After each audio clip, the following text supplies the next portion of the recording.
शिक्षा आपके द्वार, पढ़ी लिखी और बनी कुशल, ज्ञान वाणी का उद्देश्य सफल। ज्ञान वाणी। नमस्कार दोस्तों, साप्ताहिक ज्ञान पत्रिका के नवीन अंक के साथ मैं हूं आपका दोस्त अशोक शर्मा।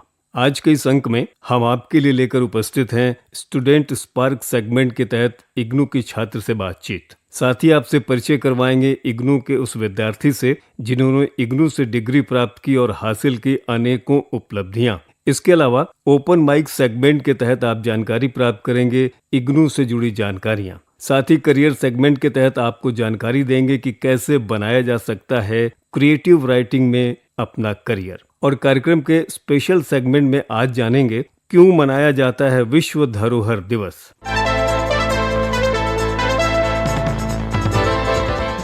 आइए दोस्तों, कार्यक्रम की शुरुआत करते हैं स्टूडेंट स्पार्क सेगमेंट से। इसके तहत आज हमारे साथ अपने अनुभव साझा कर रही हैं सुश्री सुनीता। इन्होंने इग्नू से बीकॉम पास किया है। सुनिए सुनीता जी का क्या कहना है। मैंने बीकॉम पास किया है इग्नू से। मुझे यहाँ पे काफ़ी अच्छा लगा स्टडी मटेरियल, और यहाँ पे हमें 2 सेक्शनिंग मिलती हैं इनरोल करने के लिए, जुलाई और जनवरी के, जो कि और कॉलेजों में नहीं है, यहाँ पे है। आपको अगर कुछ भी डिस्टेंस में करना है, मैं इसको बेस्ट यूनिवर्सिटी कहूँगी, क्योंकि इसके रीजनल सेंटर भी काफ़ी जगह हो गए हैं, हेड ऑफिस भी काफ़ी अच्छा है इसका, एंड बुक्स मटेरियल भी आपको ईजी अवेलेबल हो जाता है। आइए श्रोताओं, अब बात करें हमारे अद्वितीय विद्यार्थी सेगमेंट की। दोस्तों, इंदिरा गांधी राष्ट्रीय मुक्त विश्वविद्यालय यानी इग्नू हमेशा अपने छात्रों को समुचित और बेहतर सुविधाएं प्रदान करने के लिए जाना जाता है, ताकि विद्यार्थी अपने करियर को एक सुनहरा और बेहतरीन मुकाम दे सकें। कहते भी है ना कि कदम चूम लेती है खुद बढ़ के मंजिल, मुसाफिर अगर अपनी हिम्मत ना हारे। ऐसे ही एक अद्वितीय विद्यार्थी हैं डॉक्टर अभिनव आलोक, जिन्हें इग्नू के 39वें दीक्षांत समारोह में दूरस्थ शिक्षा विषय में पीएचडी की उपाधि से नवाजा गया। खास बात ये रही कि अभिनव आलोक इग्नू के ईएमपीसी में वीडियो एग्जीक्यूटिव के पद पर कार्यरत रहते हुए ये सम्मान प्राप्त किया है। अपनी इस उपलब्धि पर आइए सुनते हैं उनके विचार उन्हीं की जुबानी।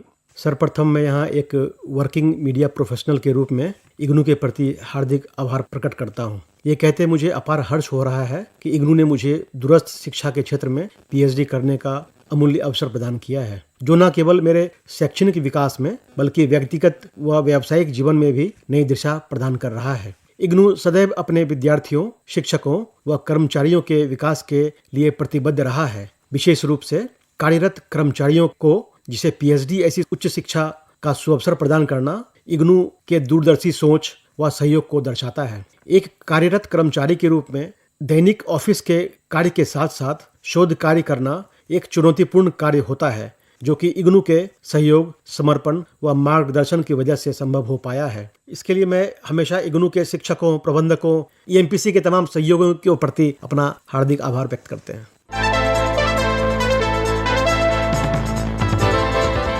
साप्ताहिक ज्ञान पत्रिका कार्यक्रम इस समय ज्ञानमणि दिल्ली से आप सुन रहे हैं FM 105.6 मेगाहर्ट्ज पर।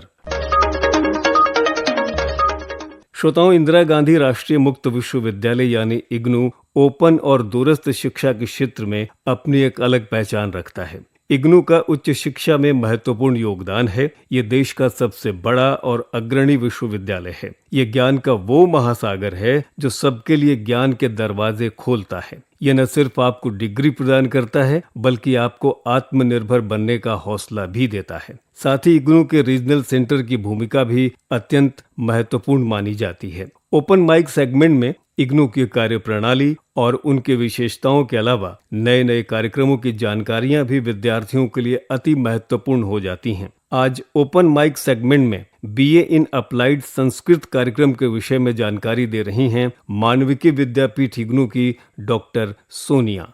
आप सबके लिए एक कार्यक्रम जिसका नाम है बीए इन अप्लाइड संस्कृत, अर्थात अनुप्रयुक्त स्नातक में, जो कि संस्कृत उसमें विशेष रूप से रहेगा। 3 वर्ष इसकी न्यूनतम अवधि है। अधिकतम आप 6 वर्ष तक इसे पूरा कर सकते हैं। पढ़ाने का माध्यम हिंदी रहेगा और कोई भी छात्र किसी भी आयु वर्ग का जिसने 12वीं कक्षा किसी भी विषय में की हुई हो, इसमें प्रवेश पाने के लिए योग्य है। और इस कार्यक्रम की मुख्य विशेषता यह है कि यह संस्कृत की परंपरागत ज्ञान के साथ साथ भाषा को सिखाने के साथ साथ आज की आधुनिक युग में जो एक तरह से मांग रहती है कि हम कौशल कोर्सेज करके अपने अंदर कुछ स्किल की भी डेवलप कर सके, तो यह पूरा कार्यक्रम आपके अंदर एक स्किल को वृद्धि करने वाला कार्यक्रम रहेगा। तो आप सबका स्वागत है बीए अप्लाइड संस्कृत कार्यक्रम में।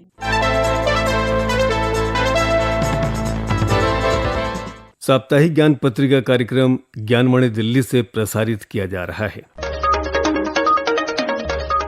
आइए अब आपको दे दें इग्नू यानी इंदिरा गांधी राष्ट्रीय मुक्त विश्वविद्यालय से जुड़ी कुछ महत्वपूर्ण जानकारियां।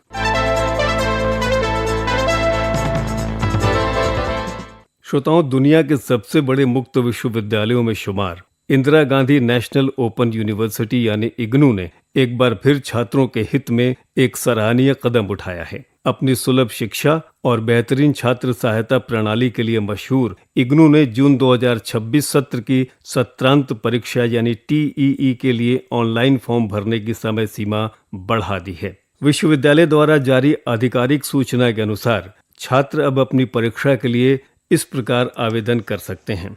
बिना विलंब शुल्क छात्र अब 26 अप्रैल 2026 तक बिना किसी अतिरिक्त शुल्क के अपना ऑनलाइन परीक्षा फॉर्म भर सकते हैं। यदि आप 26 अप्रैल तक फॉर्म नहीं भर पाते हैं तो 27 अप्रैल से 30 अप्रैल 2026 तक 1100 रुपये के विलंब शुल्क के साथ आवेदन करने का अंतिम अवसर होगा। शिक्षा को हर घर तक पहुंचाने के अपने मिशन को जारी रखते हुए इग्नू का यह फैसला उन हजारों छात्र छात्राओं के लिए बड़ी राहत लेकर आया है जो किसी कारणवश अब तक अपना फॉर्म जमा नहीं कर पाए हैं। ये विस्तार ODL और ऑनलाइन दोनों ही प्रोग्राम्स के लिए विद्यार्थियों के लिए लागू हैं। अधिक जानकारी के लिए विश्वविद्यालय की वेबसाइट लॉगिन कीजिए www.ignu.ac.in।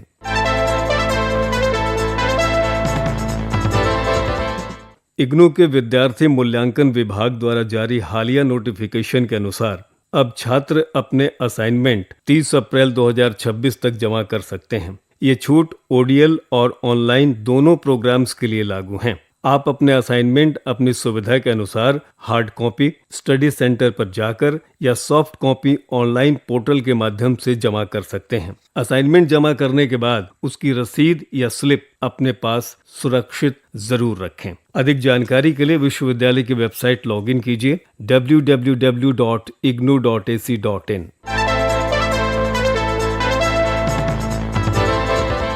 इग्नू परिसर में बीते दिनों नारी शक्ति वंदन अधिनियम 2023 पर एक विशेष छात्र चर्चा मंच का आयोजन किया गया। इस कार्यक्रम में देश की राजनीति और नीति निर्माण में महिलाओं की बढ़ती भागीदारी पर गहन मंथन हुआ। इग्नू की विशेष परियोजना इकाई द्वारा आयोजित यह चर्चा बाबा साहेब भीमराव अंबेडकर कन्वेंशन सेंटर में संपन्न हुई। कार्यक्रम की मुख्य अतिथि राष्ट्रीय महिला आयोग के अध्यक्ष श्रीमती विजया राहटकर थीं। उन्होंने अपने संबोधन में इस बात पर बल दिया कि राष्ट्र के विकास के लिए महिलाओं का विधायी प्रक्रियाओं में होना अनिवार्य है। विशिष्ट अतिथि के रूप में उपस्थित नई दिल्ली के सांसद सुश्री बांसुरी स्वराज ने भी अपने विचार साझा किए। उन्होंने अधिनियम के महत्व को बताते हुए कहा कि यह कानून नारी के सम्मान और सामर्थ्य को नई ऊंचाइयां प्रदान करने वाला साबित होगा। कार्यक्रम की अध्यक्षता इंदिरा गांधी राष्ट्रीय मुक्त विश्वविद्यालय की कुलपति प्रोफेसर उमा कांजीलाल ने की। चर्चा के दौरान वक्ताओं ने इस बात को रेखांकित किया कि भारतीय नारी अब केवल सीमाओं में बंद कर रहने वाली नहीं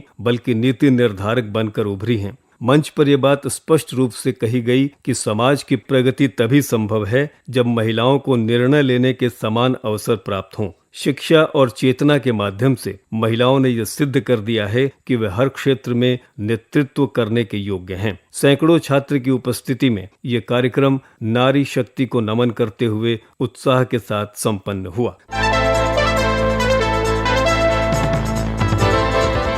साप्ताहिक ज्ञान पत्रिका कार्यक्रम इस समय ज्ञानवाणी दिल्ली से आप सुन रहे हैं FM 105.6 मेगाहर्ट्ज पर। दोस्तों, कार्यक्रम में आगे है मोटिवेशनल थॉट।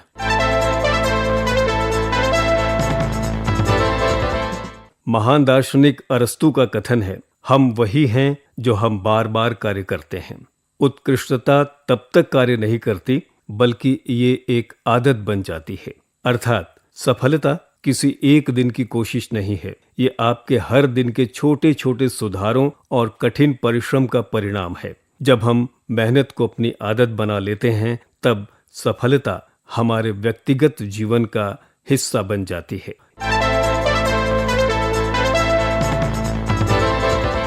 दोस्तों, आइए करियर सेगमेंट में आज आपको जानकारी दे दें कि कैसे बनाया जा सकता है क्रिएटिव राइटिंग में अपना करियर।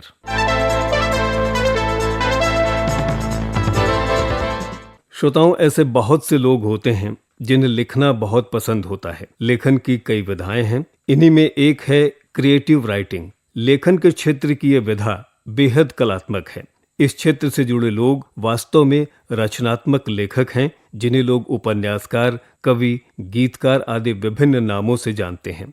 रचनात्मक लेखन वो लेखन है जिसमें एक लेखक का उद्देश्य गद्य और काव्य छंदों के माध्यम से अपनी भावनाओं, कल्पनाशील विचारों और विचारों को व्यक्त करना है। विभिन्न तरह के लेखन जैसे उपन्यास, कविता, कहानी, नाटक, आत्मकथा, पटकथा लेखन, कॉपी लेखन आदि को रचनात्मक लेखन कहा जाता है। रचनात्मक लेखन एक ऐसा क्षेत्र है जिसमें प्राकृतिक दुनिया के चित्र बनाने के लिए बहुत अधिक कल्पना, अवलोकन और एक जन्मजात क्षमता की आवश्यकता होती है। विभिन्न विषयों और शैलियों पर लेख पढ़कर एक अच्छा लेखक बन सकता है। हर तरह से जीवन का अनुभव करना और बहुत सारे मुहावरों, लहजों और स्थानीय भावों को सीखना और सुनना। रचनात्मक लेखन में कोर्स करके कोई भी अपने लेखन कौशल में सुधार कर सकता है। क्रिएटिव राइटिंग के क्षेत्र में किसी औपचारिक शिक्षा की विशेष आवश्यकता नहीं है। आपकी कल्पना, अवलोकन और रचनात्मकता के साथ लिखने की क्षमता ही आपके भविष्य के मार्ग को प्रशस्त करती है। हालांकि अंग्रेजी साहित्य या पत्रकारिता और संचार में एक शैक्षिक पृष्ठभूमि आपके करियर की राह को आसान बनाती है। वैसे भारत में कुछ संस्थान रचनात्मक लेखन में शॉर्ट टर्म कोर्स करवाते हैं और इन पाठ्यक्रम में आवेदन करने के लिए न्यूनतम शैक्षणिक योग्यता हायर सेकेंडरी या 10+2 होनी चाहिए। इन पाठ्यक्रमों की न्यूनतम अवधि 1 वर्ष है। एक क्रिएटिव राइटर को कल्पनाओं के आकाश में विचरने के साथ साथ उसे कागज पर भी बेहतरीन तरीके से उतारने की कला आनी चाहिए। इसके अलावा उसके अंदर पढ़ने व नई चीजों को जानने की जिज्ञासा होनी चाहिए ताकि वह अपने शब्दकोश को अधिक मजबूत बना सके। क्योंकि इन दिनों लेखन के लिए कंप्यूटर का इस्तेमाल किया जाने लगा है, इसलिए उन्हें कंप्यूटर का ज्ञान होना और इंटरनेट में आवश्यक सामग्री खोजने की कला भी आनी चाहिए। क्रिएटिव राइटर्स के पास अवसरों की कोई कमी नहीं है दोस्तों। करियर एक्सपर्ट की माने तो आप अपनी रुचि के अनुसार उपन्यास से लेकर संस्मरण, कविता, गीत, साइंस फिक्शन, रोमांस, स्क्रिप्ट, नाटक, यात्रा वृत्तांत आदि लिख सकते हैं। इसके अलावा आप पत्र, पत्रिकाओं और समाचार पत्रों आदि के लिए रिपोर्ट, साक्षात्कार, सुविधाएं, आलोचना और समीक्षाएं लिख सकते हैं। इसके अलावा रचनात्मक लेखन वेबसाइटों के लिए भी कंटेंट लिख सकते हैं या प्रिंट मीडिया के लिए लेख बना सकते हैं। आप किसी एक संस्थान से जुड़कर काम कर सकते हैं या फिर अलग अलग संस्थानों के लिए फ्रीलांसिंग भी कर सकते हैं।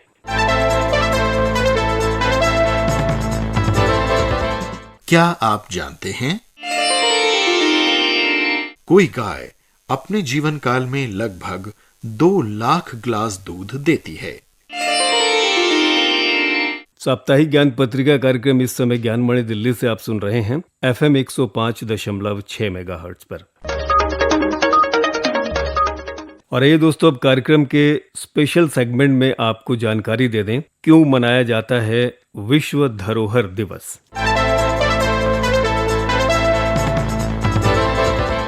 हर साल 18 अप्रैल के दिन विश्व धरोहर दिवस मनाया जाता है। दोस्तों, क्या आपने कभी सोचा है कि ये पुरानी इमारतें, खंडहर और प्राचीन मंदिर हमें क्या बताते हैं? ये केवल पत्थर और ईंटें नहीं हैं, बल्कि हमारे पूर्वजों के संघर्ष और उनकी कला की जीवित गवाही है। दुनिया में विकास की दौड़ इतनी तेज है कि हम अक्सर अपनी जड़ों को भूल जाते हैं। इस दिन का उद्देश्य है संरक्षण, यानी ऐतिहासिक स्थलों को प्रदूषण, युद्ध और उपेक्षा से बचाना। शिक्षा, यानी युवा पीढ़ी को उनके गौरवशाली इतिहास से जोड़ना।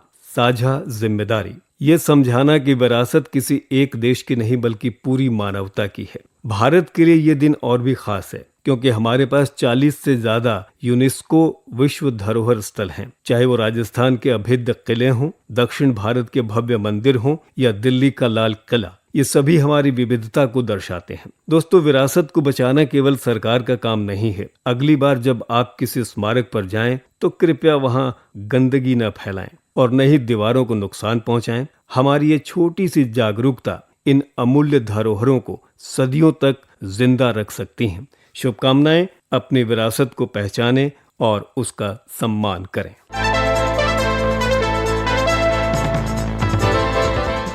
अभी आप सुन रहे थे कार्यक्रम साप्ताहिक ज्ञान पत्रिका। कार्यक्रम में तकनीकी सहयोग दिया जयप्रकाश ने, वाचन एवं आलेख अशोक शर्मा का, संपादन किया सदन लाल ने और कार्यक्रम के प्रस्तुतकर्ता थे कमल कुमार। अगली कड़ी लेकर आपकी सेवा में फिर उपस्थित होंगे। तब तक के लिए अशोक शर्मा को दीजिए अनुमति। नमस्कार। ज्ञान वाणी का नव उपहार, पहुंची शिक्षा